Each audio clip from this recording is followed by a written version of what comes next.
Assalamualaikum warahmatullahi wabarakatuh.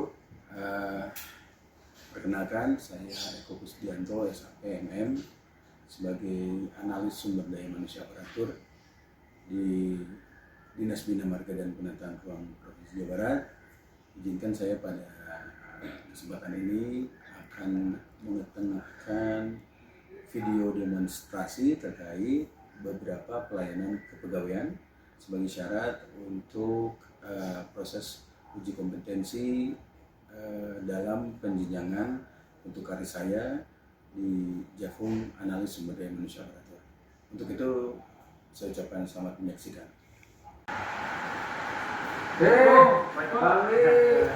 Sehat kan nih? Baik kok, saya mau konsul tentang. Oh iya, mana cari tadi. Aduh, udah lama kan kita kemana-mana dia sibuk terus di lapangan ya. Iya, itu. Saya dengar sakit katanya. Ya, dari laporan dari PTD gimana lagi sekarang? Sudah mulai. Kan saya sakit kemarin lumayan lama. Ya. Di PTD Betul. Banyak kegiatan di lapangan. Di lapangan, ya betul. Alhamdulillah sekarang udah meninggal. Alhamdulillah ya. Nilai kinerja saya, padahal saya tuh udah ngajuin cuti. Oh ya. Sekarang dia sengaja datang ke sini tuh pengen Langsung minta penjelasan. Ya, insya Allah ya Kang Anggi ya. Mekanisme Ya mungkin ini ada miskomunikasi juga ya Kang Anggi ya. Karena kan kalau sebentar saya sambil lihat juga ininya Kang Anggi ya. Statistiknya Kang Anggi ini betul-betul nih Kang Anggi, saya juga perhatikan juga memang betul sekian lama udah hampir 14 hari lebih nih Kang Anggi nih. Katanya sakit, tetapi laporan ke saya langsung ke pusat, saya sebagai fasilitator cuti juga belum mendapatkan surat keterangan secara medis begitu. Nah Kang Anggi kemarin pengobatannya ke medis atau seperti apa kan? Kebetulan awalnya ini yang saya di tradisional. Betul. Di daerah ya, udah jauh juga ya. Jadi di sana masih tradisional. Ya. Gitu. Ya. Ya saya pahami betul itu ya Kang, dia namanya sakit, siapa yang ingin sakit ya. Tetapi tadi mungkin di aturan cuti itu kan sekarang juga harus diikut oleh saya sebagai fasilitator cuti yang diberikan mandatori lah begitu kira-kira ya. Dan kalau memang sakit, yang Kang Andi juga kan berikhtiar ya, berupaya untuk sembuh. Tapi kan mohon izin, kalau ke pengobatan tradisional mungkin mereka yang mengobati begitu ya, kira-kira tidak membuat, kan tidak bisa menerbitkan surat medis gitu ya, rekam medisnya seperti apa gitu ya. Tapi kalau Kang Andi sudah lapor sebetulnya sudah betul ya. Nah mungkin juga harusnya juga ditindaklanjuti dengan surat langsung sepengetahuan dari pimpinannya begitu ya. Karena kalau pengobatan yang tradisional tentunya tidak bisa mengeluarkan secara resmi surat rekam medis. Oh kasihan juga nih Kang Anggi ya. Jadi ini mah miskomunikasi ya Kang Anggi ya. Jadi intinya Kang Anggi memang betul cuti itu kan adalah di kondisi di mana pegawai ASN itu diperbolehkan tidak masuk dengan jangka waktu tertentu dengan alasan tertentu begitu ya.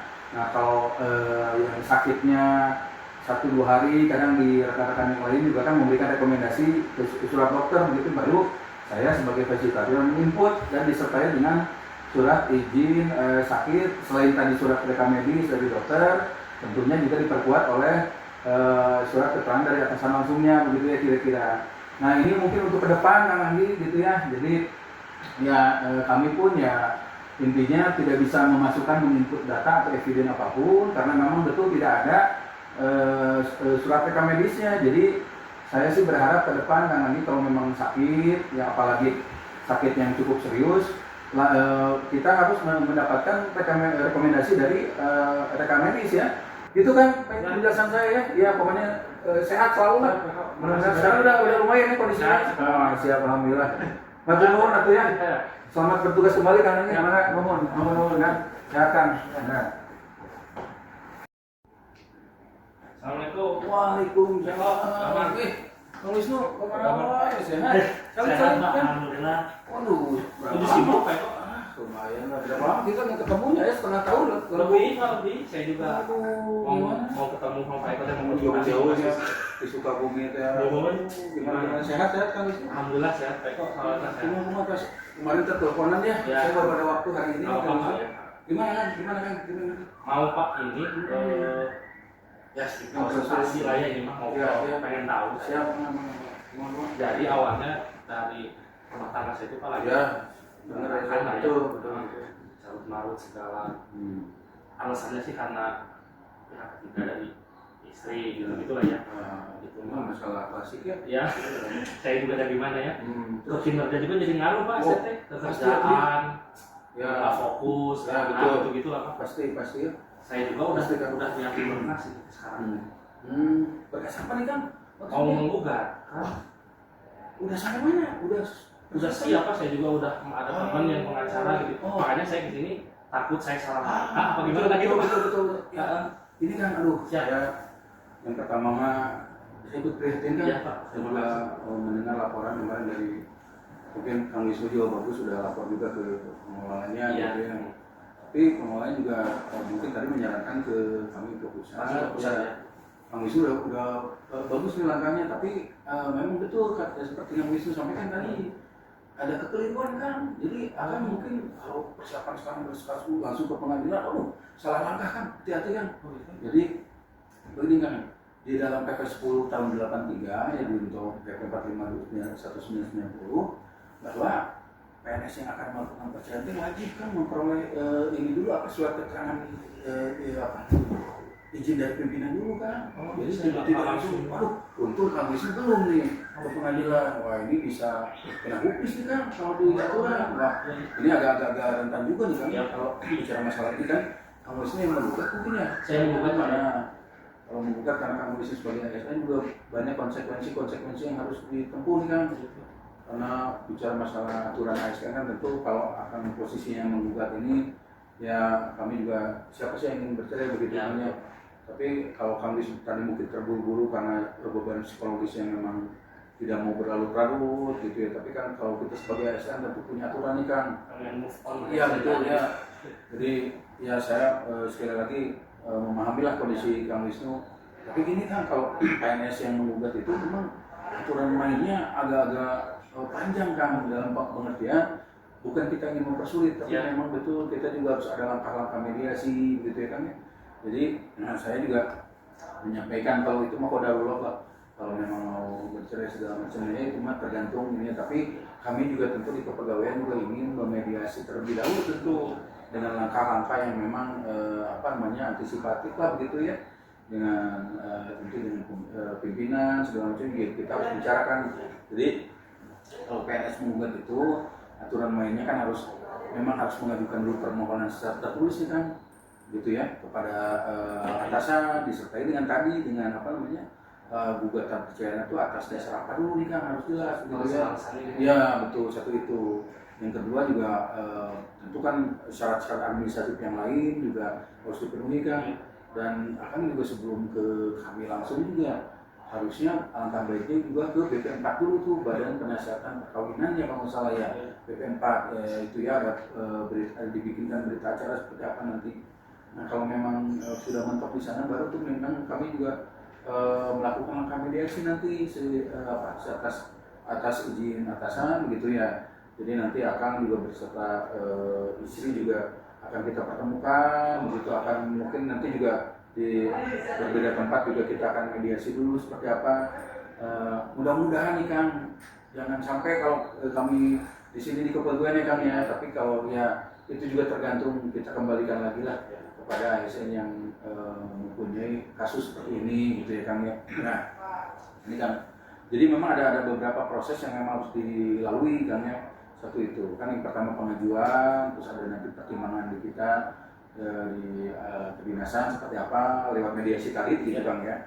Dan selanjutnya nanti ada proses tuh di BKD. Kalau BKD juga nanti melihat kelengkapan administrasinya seperti apa, dan kalau mediasi di kami di dinas di internal akan gitu ya di internal kita sudah memang tidak bisa dipersatukan gitu ya seperti apa, kita akan bawa langsung ke ranah berikutnya ke BKD begitu Kang ya. Jadi BKD akan memproses dan akan menelaah mungkin lebih dalam, dan BKD juga mungkin berharap mudah-mudahan rumah tangga akan juga bisa diselamatkan tentunya begitu kan. Jadi akan jangan sampai saya tahan dulu nih, jadi mohon izin ya saya tidak mau juga akan nanti kena hukuman disiplin, ini bahaya juga ya. Mungkin karena kalau sudah jadi ASN itu kan dianggapnya sudah tahu aturan nih kan, karena aturan tentang disiplin segala macam itu juga memang harus sudah diketahui banyak halayak ASN gitu ya.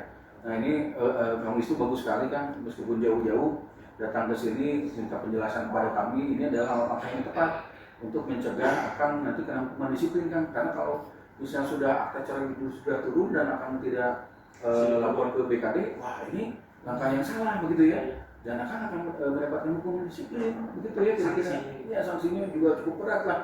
Nah itu yang memang menjadi hal atau catatan yang perlu diwaspadai begitu ya. Jadi sana sini kan tapi memang itulah aturan begitu ya. Nah itu pun nanti setelah surat keluar, kalau di BKD nanti diturunkan surat izin cerainya juga harus segera dieksekusi baru gitu yang ini ya. Tapi kami berharap kan mudah-mudahan tidak terjadilah begitu ya. Tapi langkah ini juga langkah preventif yang saya pikir juga kami perlu mencerahkan gitu ya seluruh ASN yang mudah-mudahan kasus-kasus seperti ini juga bisa diantisipasi begitu ya. Tapi sekali lagi kami mungkin prihatin dengan kondisi dan keadaan yang akan sedang alami begitu ya. Tapi itu kan saya hanya ingin menjelaskan bahwa ada proses-proses yang harus dilalui begitu ya. Ini juga nanti akan dianggap sebagai pelanggaran disiplin ini ya. Kan urusan perceraian ini tidak main-main juga nih gitu ya. Jadi saya pikir juga itu berkas-berkas yang sudah akan siapkan di pengadilan ditahan dulu kan kalau bisa. Ini bahaya kan, akan kayaknya keburu betul, nafsu waktu itu ya. betul. Tadi secara psikologis itu adalah langkah yang salah kan. Kami di dalam pemerintahan tentu ada langkah-langkah atau tahapan-tahapan yang memang tadilah berharap hal semacam ini juga bisa menjadi pelajaran bagi yang lain, dan tentu kalau kita merunut ke dalam aturan gitu ya. Nah ini juga kan kita PNS kan kita harus punya aturan main yang jelas, regulasi yang jelas gitu ya. Jadi jangan sampai akan nanti terkena hukuman disiplin, itu saja dari kami. Jadi kan tolong berkas-berkas yang langsung mau ke pengadilan dan pengacara itu tolong kan di hold dulu kan. Yang penting akan dimediasi dulu oleh kami. Ya kami follow up-nya betul. Nanti di surat segala macam ya. Nanti kita akan berikan berita acara yang mudah-mudahan kami berharap di sini juga hal semacam ini juga ya mudah-mudahan itu kan jangan sampai cerai kalau di kami ya. Tapi kalau misalnya tadi kodarulan seperti itu tentu juga tanpa mengurangi kepatuhan kita sebagai ASN dengan regulasi-regulasi yang memang perlu untuk kita patuhi bersama gitu kan. Gitu Kak Wisnu, sementara sebenarnya, aduh yang penting masih sabar Kak Wisnu ya.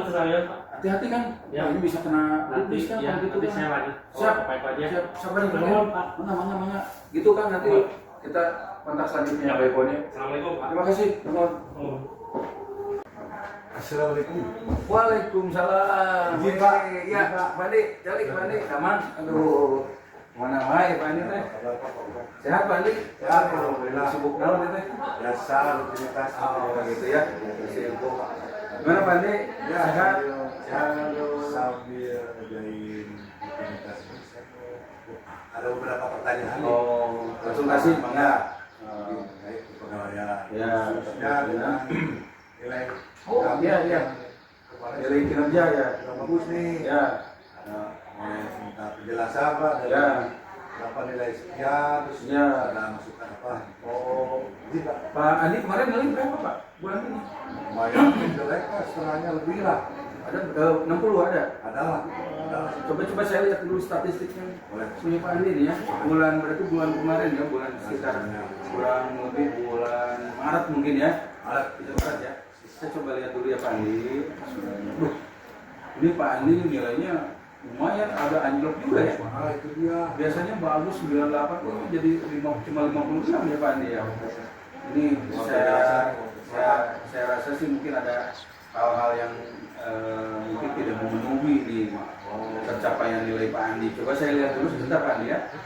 Ini kalau dari kan kita sudah tahu bahwa Pergub 68 ini kan mengatur tahun 2023 sebenarnya yang mengatur pengeluaran kinerja ASN ini kan memang kalau di aplikasi kinerja seperti yang Pak Andi biasa laporkan tiap hari kan kalau nilainya memang ada perubahan ya biasanya kita mendapatkan nilai yang bagus. tiba-tiba anjlok gitu nilainya pasti ada sesuatu hal yang memang tidak terpenuhi ya Pak Andi. Coba saya lihat dulu nih. Ini di bulan Maret ini Pak Andi, aduh, ini nih Pak Andi juga, Pak Andi kan sudah tahu bahwa dalam hal loyalitas ya, kan kalau apel pagi itu kan dalam sebulan 4 kali itu Pak Andi. Ini Pak Andi saya lihat juga apel paginya juga terlambat ini. Bagaimana tuh ya, lupa mungkin tuh ya Pak Andi ya, dua kali nih Pak Andi. 2 kali ini juga Pak Andi Senin sudah 2 kali tidak, absennya juga telat nih ya. Dan ini yang diperparah lagi kalau saya lihat di data statistik Pak Andi ini, Pak Andi lupa review juga tuh Pak Andi tuh, teman-teman review juga ada review itu yang akhirnya menjadi nilai Pak Andi negatif tuh, terpotong gitu ya. Sayang sekali nih Pak Andi ya.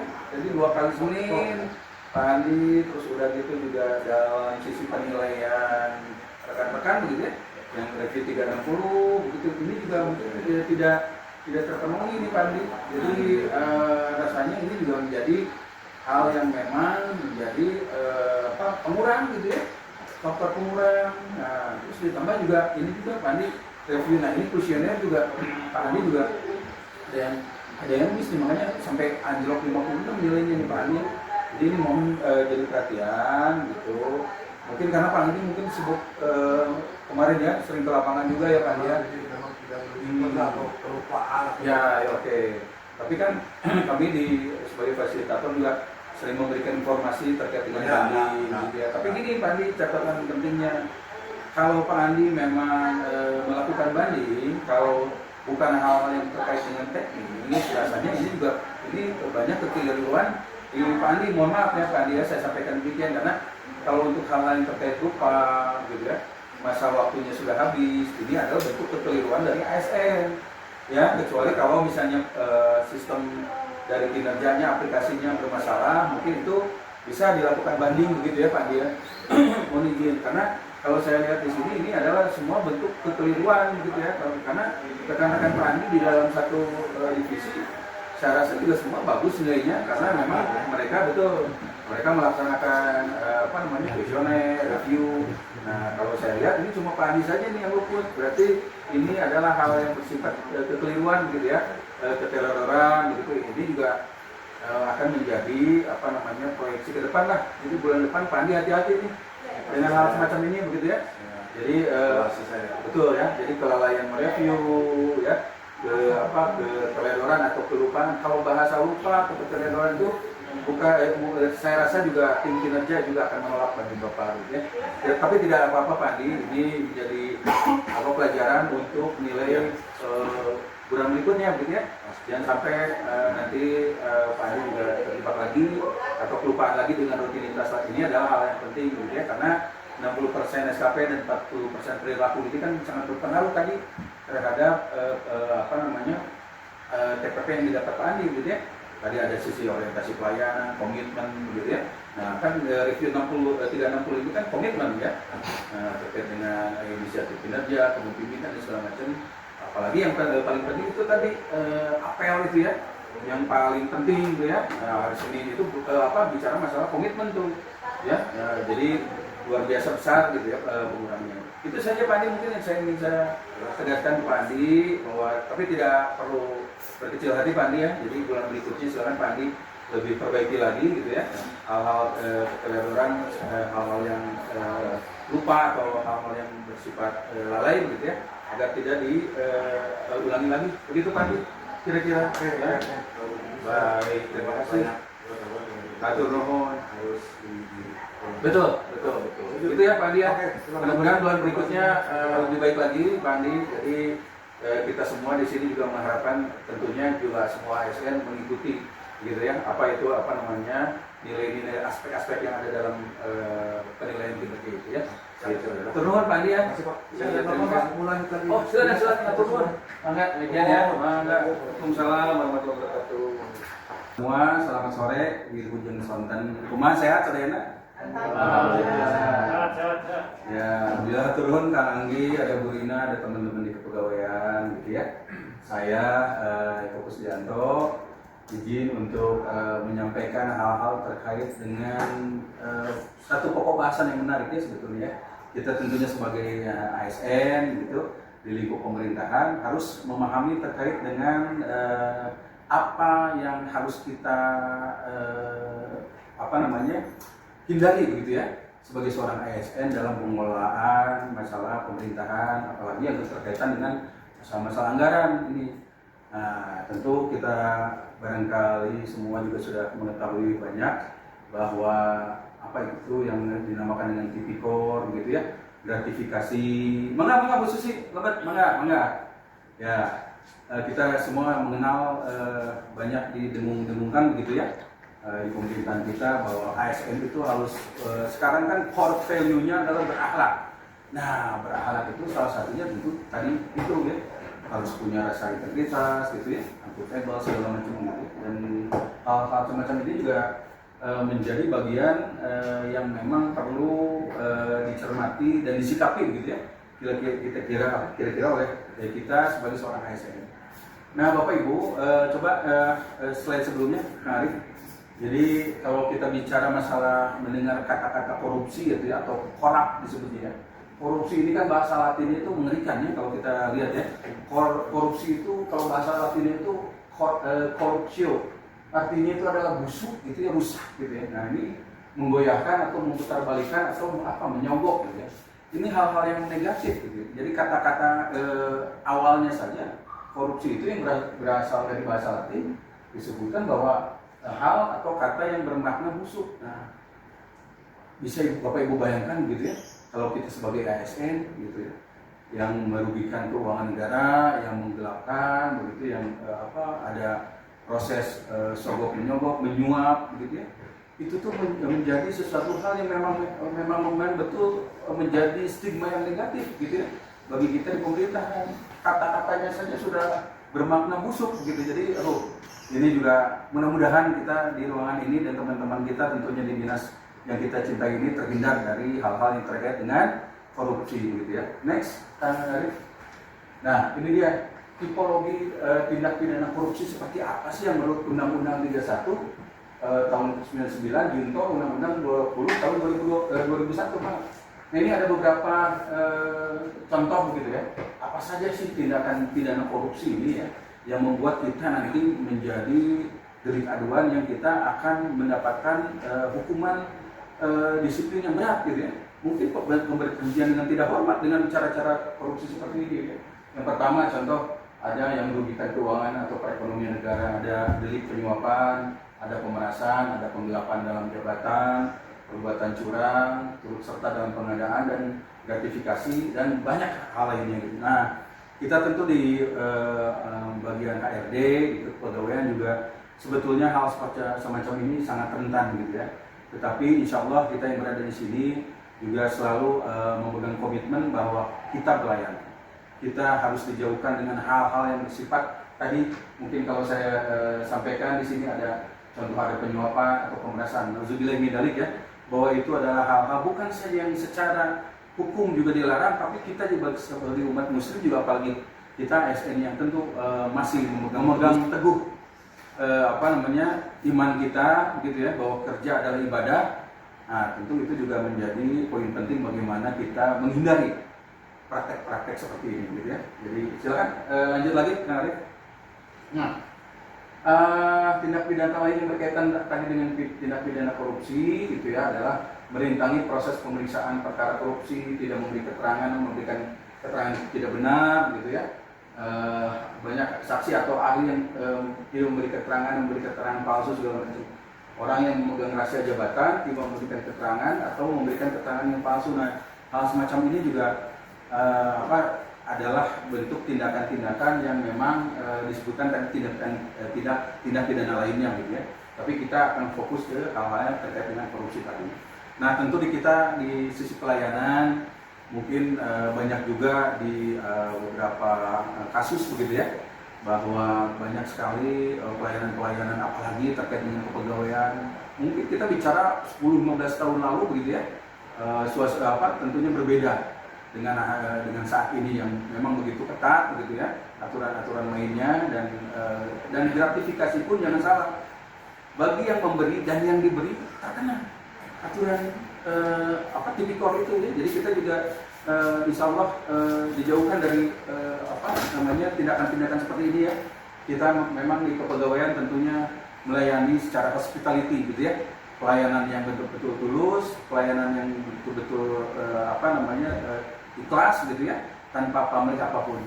Jadi itu yang ingin saya sampaikan teman-teman. Jadi tetap istiqomah pada tugas kita sebagai ASN, tentunya di bidang pelayanan kepegawaian, bahwa pekerjaan-pekerjaan kita di kepegawaian itu adalah pekerjaan-pekerjaan yang bersifat ibadah, begitu ya. Dan kita membantu sesama rekan-rekan ASN kita, baik dalam karirnya, baik dalam jabatannya, gitu ya, baik dalam segala macam hal-hal yang berbentuk pelayanan di kepegawaian. Itu sudah menjadi tanggung jawab kita bersama, begitu ya. Ada terlaksananya tugas pokok fungsi ini juga HRD memegang peranan penting, bahwa kita sekali lagi no money oriented, gitu ya. Tidak ada hal-hal yang bersifat gratifikasi. Ini sudah menjadi tanggung jawab kita bersama, dan mudah-mudahan kita terhindar dari tindak pidana korupsi yang sudah kita sebutkan tadi ya. Jadi itu mungkin yang ingin saya sampaikan, tidak berlama-lama. Mudah-mudahan sekali lagi ASN dengan core value berakhlak menjadi tagline yang kuat untuk kita selalu menjalankan pekerjaan kita sebagai ibadah yang tanpa henti bagi ASN-ASN yang kita layani di Dinas Bina Marga dan Penataan Ruang. Satu mungkin poin yang ingin saya bacakan mungkin ya. Ini Tuhan Maha melihat, gitu ya teman-teman. Tuhan Maha membalas. Kebaikan akan dibalas dengan kebaikan, dan kejahatan akan dibalas pula dengan kejahatan. Begitu ya. Jadi ya Allah, terima kasih teman-teman. Jadi mudah-mudahan ASN yang ada di hadapan saya, sahabat-sahabat saya di kepegawaian di Bina Marga yang luar biasa, yang keren, meden lah pokoknya begitu ya. Ini akan menjadikan juga contoh bagi teman-teman yang lain di OPD yang lainnya untuk menghindari praktek-praktek terkait korupsi. Baik, terima kasih. Atur nuhun waktosna, sadayana, Bapak Ibu. Mugia kita selalu dalam pelindungan Allah dalam menjalankan tugas. Assalamualaikum warahmatullahi wabarakatuh. Atur nuhun.